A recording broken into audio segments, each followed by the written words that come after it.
በኃይሉ ሌላ ወጥመድ በጣም እያዘጋጀ ነው። ጆን የሚባል ከልጅነት ጀምሮ ሲያሳድገው እንዲሁም ደግሞ ሲንከባከበው የነበረውን አሁን ላይ አምጥቶ ጠላቶቹ እነዚህ ናቸው በማለት ጠላቶቹ የሆኑትን የራሱን ሰዎች በማስታወቅ የገንዛ እህቱን ሊገድል እንዲሁም ደግሞ የእህቱን ልጅ ራሱ ሊገድል እየተዘጋጀ ያለበት ሁኔታ ነው።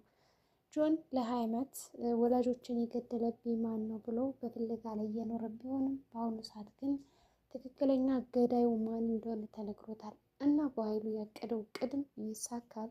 ሳሚን ሊገለው ይችላል ወይስ ደግሞ ምን ያደርገዋል? ሳሚ አሁን ላይ በደረሰበት አደጋ ምክንያት ከሆስፒታል ወጥቶ ወደ ሰላም ቤት ተመልሷል። ነገር ግን አሁንም ቢሆን ሳሚ በቶሎ ካላገገመ የጆን የሚባል ሰው የእናትና አባቶች ገዳይና ወንጀለኛ ነው ብሎ አንድ ነገር ሊያደርገው ይችላል። ነገር ግን ሳሚም ግዙፍ እንደመሆኑ ብዙ ጥቃቶችን እያደረሱበት ይገኛሉ አሁን ላይ። ስለዚህ ተሎ ካላገገመ ጆን ሊገለው ይችላል ማለት ነው።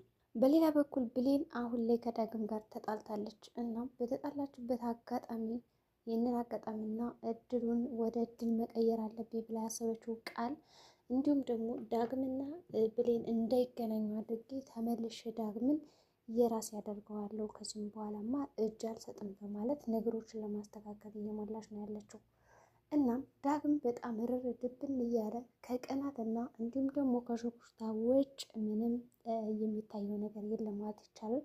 በተለይ ደግሞ ቀለበቱን አውጥታ ከጣለችለት እና ከወረወረችለት ላይ በጣም ተናዶ ነበር። የሚገርማቸው ነገር ምክንያቱም ደግሞ ቀለበቱን ልትወረውረው የቻለችበት ዋነኛ ምክንያት ምንድን ነው?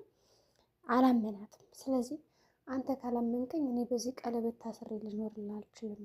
ዋናው ነገር የልብ መተማመን ሲኖር ነው። ስለዚህ የምታደርገውን እያንዳንዱ ነገር መመስረት አለብን እንጂ ከኔ ጋር ቁጭ ብዬ የማደርጋቸውንና የምሰራቸውን ስራዎች በሙሉ ልነግርክ አልችልም። ስለዚህ እንደፈለክ በማለት ነገሩን ወርውራ ጠላለታለች። ታዲያ ይህንን የተመለከተችው ገኒ እንዴት ነው ግን ይሄ ልጅ የተበላሸው? ልጅ ከመቼ ወዲህ ነው ስነ ስርዓት አልባ የሆነው? ምንስ ቢያደርግ ነው የሚለውን ነገር ለማወቅ ደግሞ በጣም እየጓጓችን ይመስላል። እንዲሁም ደግሞ ሁለት ጥፊ ነው ያስተናገደ ዳግም። የሚገርማችሁ ነገር በአንድ በኩል በእናቱ በኩል ጥፊ ቀምሷል፣ በሌላ በኩል ደግሞ በእጮኛውና በፍቅረኛው ጥፊ ቀምሷል ማለት ነው። ይህን ደግሞ ሊሆንና ሊደረግ እየቻለበት ዋነኛ ምክንያት የራሱ ጥፋት ነው ያለበት ማለት ነው። ምክንያቱም ስልክ ስትደውልለት ማንሳት ነበረበት።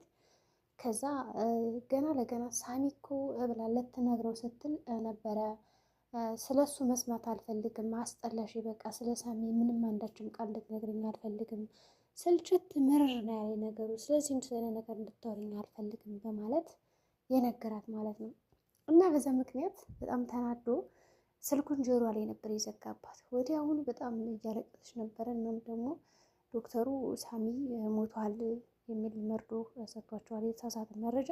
በዛ ምክንያት ሁላቸውም በጣም ሲያለቅሱና ሲንሰበሰቡ ነበረ። በተለይ ደግሞ ብሌን ይህ የሆነው በእኔ ምክንያት ነው፣ በኃይሉ ሊገለኝ የነበረው እኔን ነው እንጂ አንተን አልነበረም። ስለዚህ አንተ ባትመጣ ኖሮ አሁን እኔ የዚህ ሆስፒታል ተጋድሜ የምቀረው እኔ ነበርኩ በማለት በጣም እያለቀሰች ነበርና ደስ የሚለው ነገር አቤል የዳግም ጓደኛ መጥቶ ወደ ሆስፒታል አዋስዷታል እና ብቻዋን ብትሆን ኖሮ ማንም ሊረዳት አይችልም ነበረ። ስለዚህ አቤል በጥሩ አጋጣሚ ነው የተከሰተ። ምንም እንኳን እዚህ ፊት ያስደበደበው ቢሆንም በአሁኑ ግን ስህተቱን አርሟል ማለት ይቻላል። ምክንያቱም እዚህ በኋላ ጓደኛሞች እንደሚሆኑ ጥሩ ነው። ምንም እንኳን ጓደኛሞች ባይሆኑ ደግሞ የተሻለ ነገር እንደሚሰሩ እርግጥ ነው ማለት ነው። እናም እንደምንም አድርጎ ነገሮች ለማስተካከል ካሰበም በኋላ መድኃኒት ግዢ ተብላ በወጣችበት ቅጽበት ልትወጣ ስትል አቤል እዛ ጠብቅ ይባላል።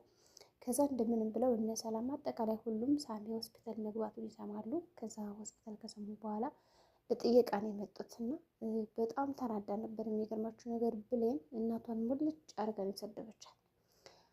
ተጠያቂዎች ዳግምና እናቴ ናቸው። እኔ ስልክ ስደውልላቸው ቢያነሱልኝ እንዲሁም ደግሞ ይሄ ሳሚ አንድ ነገር ቢሆን ኖሮ በቃ ራሴን ከተጠያቂነት አላድንም ነበረ። ስለዚህ ማንሳት ነበረባቸው ብላ በጣም አለቀሰች። ዳግም እንደዛ በመሆኑ ተበሳጭታለች። ሌላው ገኒም በእርግጥ ስልክ አላነሳችም፣ ምክንያቱም እሷ አልነበረችም እንደዛ ያደረገችው። ምክንያቱም ያደረገችው አጅሬት ቃል ናት። በእርግጥም ደውላላት የዘጋችባት ቃል ነበረች ስልኩንና ይህንን ነገር ደግሞ ሰላም ማውቃለች ማለት ነው። ምክንያቱም ሁለታቸው ቁጭ ብለው ግቢ ጋር እያወሩ እንዲሁም ደግሞ ይች ልጅ ትቀየራለች ወይስ አትቀየርም፣ ጥሶ ትሆናለች ወይስ አትሆንም፣ እና እባክሽ ግን ይች ልጅ እርጃት፣ አግዣት፣ ጥሩ ጸባይ እንድትገዛ አድርጊልኝ፣ ወደ ቤትማ ይዣት አልሄድም ብላ ተስማምታለች። እና ገነትም አብራት እንደምታኖር ቃል ገብታላታለች። ከዛ ወዲያውኑ እናቷን ያለ ጥፋቷ ስትወቅሳት አይታ ሰላም ምንድን ነው ያደረገችው? በሉ ተረጋጉ፣ ገነት አሁን ዝም ያለች ግርግር እንዳይፈጠር ሆስፒታል ነን ያለ ነው ብላ ነው እንጂ እውነቱን ታውቃለች። እና ያለ ጥፋቷ ለምንድን ነው መወቅሻት? ስልኩን የዘጋችብሽ ይች ቃል ናት፣ ይች የተረገመች ልጅ ምንም የማትለወጥ ልጅ ናት ትላታለች ማለት ነው። ብሌንም ለነገሩ ለእናትሽ ያልተመለሽ ለማንም አትመለሽም በማለት ሙልጭ ታረጋታለች ማለት ነው። አንቺ ማለት ልክ ውሻ ነሽ፣ ውሻ ስጋ ተወርውሮለት ለምን በላ አይባልም፣ አጥንት ካየም ይዞ እንደሚሮጥ ሁሉ አንቺም እንደዛ ነሽ። ስለዚህ የኔ ጥፋት ነው እናቴ፣ እንደዚህ መሳደብ አልነበረብኝም ትልና ራሷን ትወቅሳለች ማለት ነው። ከወቀሰችም በኋላ ከዛ በጣም ገርም ብሏት ነገሮች እስከሚስተካከሉልኝ አደርጋለሁ እያለች እንዲሁም አንዳንድ ነገሮችን እየሰራች ነበረ። ከዛ በኋላ በጣም ተናዳ እንዲሁም ደግሞ ረርድብን እያለች ዳግምም ያወቅ በሆስፒታል ወጣ መድኃኒት ልትገዛ ስትወጣ ያገኛትና ብሌንም ማናገር አለብን፣ ምንድን ነው ዛሬ ደግሞ ብቻሽ ነው እንደምትንቀሳቀሹ? ያገርድሽ እና ጠበቂሽ የት ነው? ሳሚ ሳሚ እያልሽ እኔን የተውሽ ሰውዬ ይላታል። እዛ እሷም በጣም ትናደዳለች። ይህ ደግሞ አሁን ነው እንደሚመጣ እስካሁን የት ነበር በሚለው ተናዳ ዝም ብለዋለች። እና አሁንም መናገር ጀመረ ያለማቋረጥ እና በጣም አናደዳት። ሰው በጥፊ ነው የተመታ። በጥፊ መቶ ራሱ እንኳን ዝም የሚል ሰው አልነበረም እና ነገሮቹን እያካበደ መጣ። ከዛ ይኸውልሽ አንቺ ልጅ ምንድነው እንደዚህ የሚያደርግሽ ይላታል። እዛ መጣች ነገሮችን ለማስተካከል ወዘተ ምናምን። ከዛም በኋላ ሁሉን ነገር ነገረችው። በጣም ነው የሰለችኝ ሳሚ ሳሚ የምትይው ነገር፣ እንደገና ከእናቴ ቤት ነው የሄድኩት ብለሽ አልነበረ ወይስ መኪና መንገዱነትሽ ቤት ወደ እኔ ሳላውቅ ምንድን ነው ነገሩ ይላታል። እና ከዛ በጣም ያናዳትና ኧረ ተው ስነ ስርዓት ያዝ አንቺ ልጅ፣ በቃ እኔ ሰልችቻለሁ ይህን ያክል፣ ከዚህ እንደዚህ ከሰለቸውማ በቃ ለምን ቀለበቱን አላወልቅልም ትልና ተወረውረዋለች ማለት ነው ከፊቱ ላይ። ቀለበቱን ከወረወረችው በኋላ በጣም ነበረ የበሸቀ በሽቋል። እንዴት አልጠበቀም ሁላ ማለት ነው። የሆነ ቀለበቱን ለብሳለት ምናምን እንድትተናዳበት ጥሎ የምትሄድ ነበር የመሰለው። ዳግም ግን ደግሞ በጣም ስትናደድ ያደረገው ነገር ምንድን ነው? እሺ በቃ ይቅርታ አድርጊልኝልና ለመለመን ሞከራል። ከዛ ገነት በርቀት ስትከታተላቸው ነበር እና አሁንም ገነት መጣ ደገመችው። ጥፋተኛው አንተ ነህ፣ የእናትህን ምክር አልሰማም ብለሃል። እኔ ስንት የመከርኩህ። ቅናት የሚባል ነገር አይንን እውር አድርጎት እውነተኛ የቱ ጋር እንደሆነ ለመለየት ተቸግራል። ስለዚህ እኔ ደግሞ ምንም ነገር ልልህ አልችልም ትለዋለች። እና እዚህ ጋር ደግሞ ጆን የቤተሰቦች ገዳይ እነማን ናቸው በማለት የሆነን ሰው አግቶ በጣም ሲያሰቃይ ነበረ። የጆን ካራክተር እዚህ ጋር በጣም ጭካኔ የተሞላበት ይመስላል። እንዲሁም ደግሞ የሳሚ ገጸ ባህሪ ሁለተኛው ይመስላል። ግን ይሄ በኃይሉ የተሸወደ ነው ጆን ማለት ነው። በኃይሉ አሁን ጋሽ እያለን የሚጠራ ከልጅነቱ እስከ እውቀት አሁን ተንከባክቦ ስላሳደገው፣ ግን ደግሞ ጭካኔን አልብሶ ነው ያሳደገው እና የሚመለስ ሰው አይመስለኝም ማለት ነው ጆን። ስለዚህ ጠላቶቹ ሰላም እንደሆነች እንደገና ገዳዩም ሳሚ እንደሆነ ከዛ ደግሞ ብሌንም ጠላታቸው እንደሆነች የጋራ አድርጎ ነው ያስታወቀው። እና እነዚህን ባየ በጣም ንድድ ብሎ ቢላውን አውጥቶ እኔ እገላቸዋለሁ፣ የአባቴንም የእናቴንም ደም መልሳለሁ እያለ በጣም ሲይዝትባቸው ነበረ። እና ልክ እንደ ሳሚ ብሌንን አይቶ ጥሩ ሰው ይሆናል ወይስ ደግሞ ጭካኔ ተሞልቶ የባህሉን ጭካኔ አድርጎ ተገና አድርጎ ብዙ ነገሮችን ሊሰራ ይችላል? ወይስ ሳሚ እውነቱን ሊነግረው ይችላል? እኔ ቤተሰቦችን አልገደልኩም፣ በእርግጠኝነት የባህሉ ነው ይሄ ጠላት ነው ብሎ የነገረ፣ ስለዚህ እኔ ደግሞ እንደዛ አይደለም ብሎ ሊያስረዳው ይችላል። እንደኔ ግን ሳሚ ጋር ከተገናኙ በእርግጠኝነት ሳሚ ያስረዳዋል ብዬ አስባለሁ። እንዲሁም ደግሞ የክፋትና ተንኮል የባህሉ ነው፣ ስለዚህ የግድ ልብ ወላጆችን እሱ ራሱ ነው ብሎ ሊነግረው ይችላል ብዬ አስባለሁ። ግን ደግሞ እንደዛ ብሎ ራሱ ቢነግረው ጆን ላያምን ይችላል። ምክንያቱም ያሳደገው በኃይሉ ስለሆነ ከልጅነት ጀምሮ ቤተሰቦችን ሊገልብኝ አይችልም ብሎ ያስባል። እና በኃይሉ ራሱ ተናግሯል። በጣም የምወደው ጓደኛ የነበረ እና አንድ ድርጅት አብረን ሰርተናል። ከዛ በቃ ሚስቱ የተረገመች ስለሆነች መምከር ጀመረች።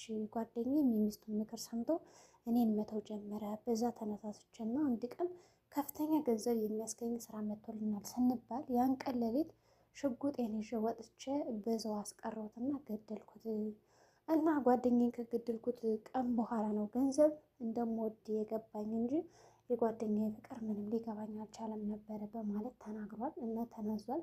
ከዛ በኋላ ይኸው ጨካኝ ሆኜ የቀረው ጓደኛዬን ከገደልኩ በኋላ ግን ስገለው ልጁ ነበርና ልጁን ለመግደል ደግሞ በጣም ሳስቼ አሳደግኩት። ግን ደግሞ አንድ ቀን ይጠቅመኛል ብዬ አስቤ ነበረ። ለምፈልገው ነገር እጠቀመዋለሁ ብዬ ስላዘጋጀሁት አሁን ትክክለኛ ሰዓቱ ስለሆነ መጥቶ እንዲሰራልኝ እና እንዲጠቀም አደርጋለሁ በማለት ትጠይቀዋለች ወይም ደግሞ ይጠይቃታል ማለት ነው። ከዛ በኋላ ነገሮቹን ቀለል አድርጋ ለመሞከር እንዲሁም ደግሞ ማሰብ ጀመረ። በመጨረሻም እንግዲህ ሲመጣ ሲቀበለው እንኳን ደህና መጣ አንበሳ ጀግና እያለ እያበረታታ ነው የተቀበለው። ስለዚህ አሁን ጆን ጭካኔ ተሞልቶበታል። ባይሉን ይገለዋል ወይስ ደግሞ ሰላምን ሊጠቀምባት ይችላል? በእርግጠኝነት ሰላም አዛዧ ናት፣ እንዲገደሉ የፈረደችባት ይችና ብሎ ነው ያስተዋወቀው። እና መጀመሪያ ማንን የሚገል ይመስላችኋል? ጆን ብቻ ድራማው እንግዲህ እያጓጓ መጥቷል። የዛሬ ቪዲዮችን እንግዲህ ይህን ይመስላል። በቀጣይ ቪዲዮ እስከምንገናኝ መልካም ጊዜ ሆንላችሁ።